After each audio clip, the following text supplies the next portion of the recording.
प्रश्न नंबर है आपका 134। रणजीत सिंह अंग्रेजों से सैन्य संघर्ष क्यों नहीं करना चाहते थे? नंबर ए, सरदारों द्वारा संघर्ष से बचने की सलाह, वे संधि से बंधे थे, अंग्रेजों के मुकाबले सैन्य दृष्टि से कमज़ोर होने के कारण वे संघर्ष से बचना चाहते थे, वे भीरू प्रवृत्ति के थे। तो रणजीत सिंह अंग्रेजों से सैन्य संघर्ष नहीं करना चाहते थे, तो वह क्या कारण रहा है आपका? ऑप्शन नंबर सी कि अंग्रेजों के मुकाबले सैन्य दृष्टि से कमज़ोर होने के कारण वे संघर्ष से बचना चाहते थे। कौन? रणजीत सिंह। तो 134 का ऑप्शन आपका क्या है? सी।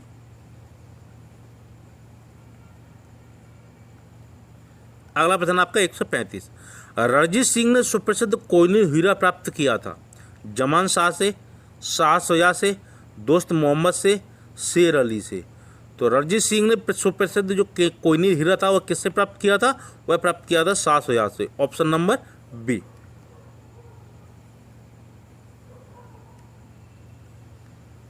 अगला प्रश्न, द्वितीय सिख युद्ध में निर्णायक युद्ध इस स्थान पर हुआ था? पेशावर में, चिलियांवाला में, गुजरात में, मुल्तान में। तो द्वितीय सिख युद्ध हुआ है उसमें कहाँ पे हुआ था? वह हुआ था आपका गुजरात में। Option number C. तो 136 प्रश्न क्या कहता है कि द्वितीय सिख युद्ध में निर्णायक युद्ध इस स्थान पर हुआ था। कहाँ पे हुआ था? गुजरात में।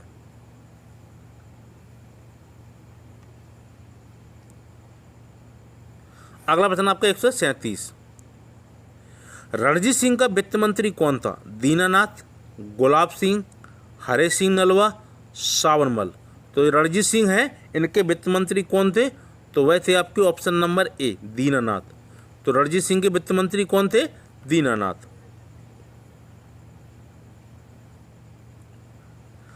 अगला प्रश्न आपका 138।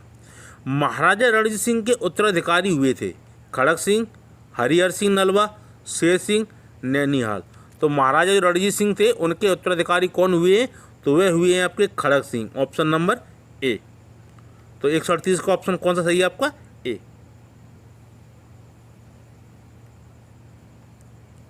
अगला प्रश्न आपका 139। पंजाब के सिख राज्य को किस वर्ष में अंग्रेजी ईस्ट इंडिया कंपनी द्वारा अपने अधिकार में ले लिया? 1839 में, 1836, 1849, 1852। तो पंजाब के सिख राज्य को किस वर्ष में अंग्रेजी ईस्ट इंडिया कंपनी द्वारा अपने अधिकार में ले लिया? तो वह कब ले लिया था? वह ले लिया था आपका 1849 में। Option number C. तो ईस्ट इंडिया ने पंजाब का विलय कब किस सन में कर लिया था? वह कर लिया था आपका 1849 में। अगला प्रश्न, सिख राज्य का अंतिम राजा कौन था? शेर सिंह, खड़क सिंह, नवनिहाल सिंह, दिलीप सिंह। सिख राज्य का अंतिम राजा कौन हुए हैं? वह हुए आपके Dilip Singh. Option number D. तो सिख राज्य का अंतिम राजा कौन हुए हैं आपके? दिलीप सिंह।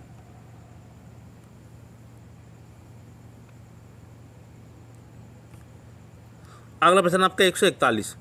राजवल्लभ, घसीटी बेगम, शौकत जंग निम्नांकित के प्रधान शत्रु थे। यानी कि जो तीन लोग थे वो किसके शत्रु माने गए हैं? सिराजुद्दौला के, अलीवर्दी खां, मीर कासिम, नंद कुमार। राजवल्लभ, घसीटी बेगम और शौकत जंग ये किसके शत्रु थे? तो ये शत्रु थे आपके सिराजुद्दौला के। इसका ऑप्शन नंबर कौन सा है? ए। तो ये सिराजुद्दौला हैं, इनके जो शत्रु थे कौन थे? राजवल्लभ, घसीटी बेगम और शौकत जंग।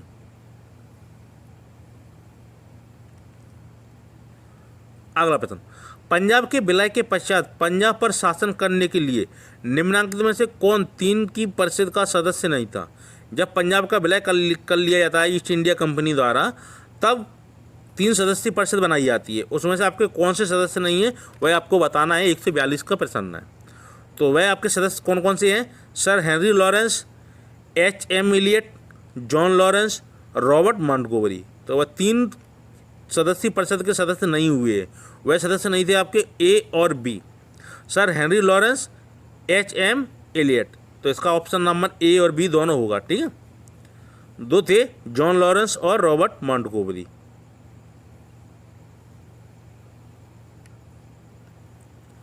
अगला प्रश्न आपका 143। निम्नलिखित में से कौन डोगरा रणजीत सिंह के बेटे शेर सिंह के समर्थक थे?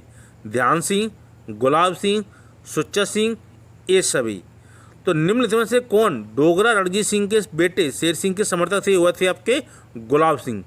तो ऑप्शन नंबर आपका कौन सही होगा? बी।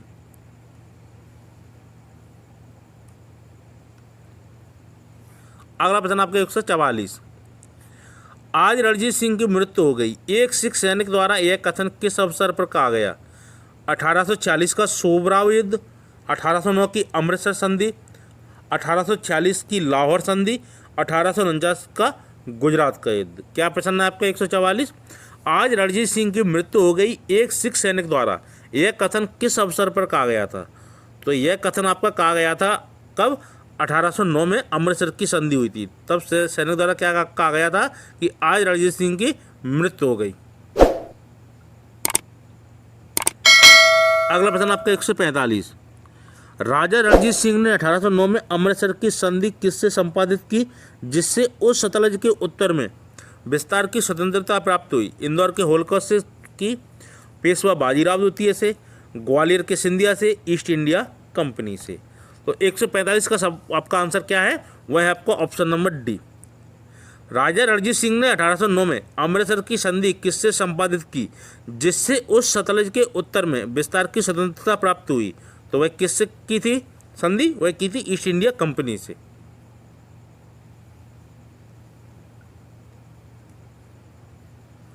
अगला प्रश्न आपका 146, बंगाल में प्लासी युद्ध के पश्चात अंग्रेज ने नवाब के पद को बनाए रखा, क्यों? मुस्लिम भावना को अनुकूल रखना चाहते थे, सोचते थे कि यह व्यवस्था अभी तक उनके हितों के साथ असंगत नहीं हुई है, मुगल बादशाह के प्रत्युपकार से डरते थे, मीर जाफर के तर्क को स्वीकार कर चुके थे। क्या प्रश्न आपका 146? बंगाल में प्लासी के युद्ध के पश्चात अंग्रेज ने नवाब के पद को बनाए रखा, यानी कि जो अंग्रेज हुए हैं उन्होंने नवाब के पद को बनाए रखा, ना कि नवाब के पद खत्म किया। कब? प्लासी युद्ध के पश्चात। तो वह कारण था आपका ऑप्शन नंबर बी। वे सोचते थे कि यह व्यवस्था अभी तक उनके हितों के साथ असंगत नहीं हुई है, इसलिए नवाब का पद बनाया जा रखा।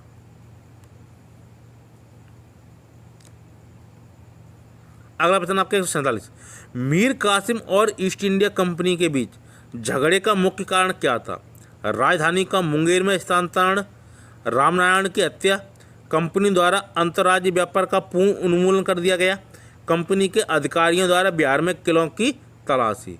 तो मीर कासिम और ईस्ट इंडिया कंपनी के बीच झगड़े का मुख्य कारण क्या था? तो वह कारण था आपका ऑप्शन नंबर सी कि कंपनी द्वारा अंतर्राज्यीय व्यापार का पूर्ण उन्मूलन कर दिया गया, इसलिए क्या था? मीर कासिम और ईस्ट इंडिया कंपनी के बीच झगड़े का यह कारण था।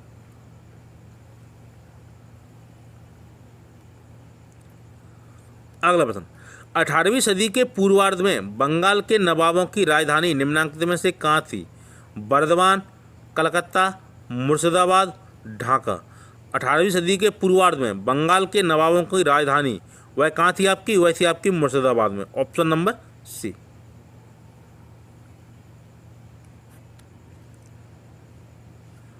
अगला प्रश्न 149, 18वीं शताब्दी में बंगाल के किस निम्नलिखित नाजिम ने मुगल दरबार को दिए जाने वाले कर की राशि को कम कर दिया? सरफराज खां, मुर्शीद कुली खां, अलीवर्दी खां, सिराजुद्दौला। 18वीं शताब्दी में बंगाल के किस निम्नलिखित नाजिम ने मुगल दरबार को दिए जाने वाले कर की राशि को कम कर दिया? तो वह कौन थे? वह थे आपके सरफराज खां, ऑप्शन नंबर ए। तो 149 का ऑप्शन क्या है आपका? ए।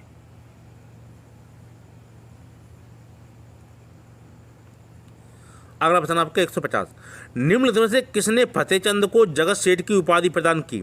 सिराजुद्दौला, अलीवर्दी खां, मीर जाफर, मोहम्मद शाह। तो किसने फतेहचंद को जगत सेठ की उपाधि प्रदान की थी? वह की थी किसने? मोहम्मद शाह रंगीला ने। तो 150 का ऑप्शन आपका क्या सही है? डी।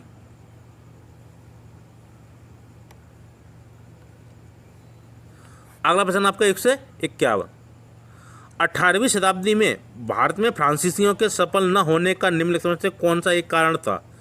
ड्यूप्ले को निर्णायक समय पर वापस बुला लिया गया, उन्होंने चंदा साहिब तथा मुजफ्फरजंग जैसे कमजोर भारतीय पक्षों की तरफदारी की, सी उन्होंने भारतीय शक्तियों के खिलाफ षड्यंत्र किए, नंबर डी उनकी व्यापार कंपनी फ्रांसीसी सरकार पर बहुत ही अधिक निर्भर थी। तो 151 का क्या प्रश्न है आपका? 18वीं शताब्दी में भारत में फ्रांसीसियों के सफल न होने का निम्नलिखित में से कौन सा कारण था? तो वह कौन सा कारण था? तो वह कारण था आपका ऑप्शन नंबर डी उनकी भी जो व्यापार कंपनी पर फ्रांसीसी सरकार पर बहुत अधिक निर्भर थी, यानी कि जो सब कुछ उनकी देखभाल कौन कर रही थी? फ्रांसीसी सरकार। इसलिए वो क्या थे कि भारतीयों में फ्रांसीसी सफल नहीं हुए। कहाँ? भारत में। तो इसका 151 का ऑप्शन आपको कौन सही है? डी।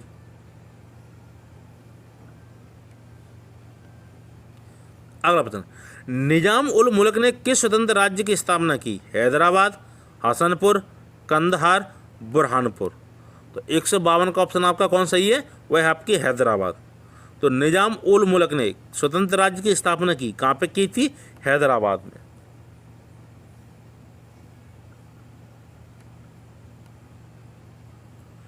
अगला प्रश्न आपका 153, निम्नलिखित में से कौन कलकत्ता का संस्थापक था? Job Charnock, Charles Eyre, Gerald आंगिया, विलियम नॉरिस।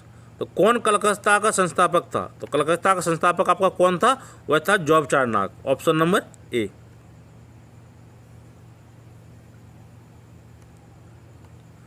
अगला प्रश्न, कलकत्ता किसने बसाया? वास्को दी गामा ने, जॉन सरमैन ने, वारेन हेस्टिंग, जॉब चार्नक। तो कलकत्ता किसने बसाया था?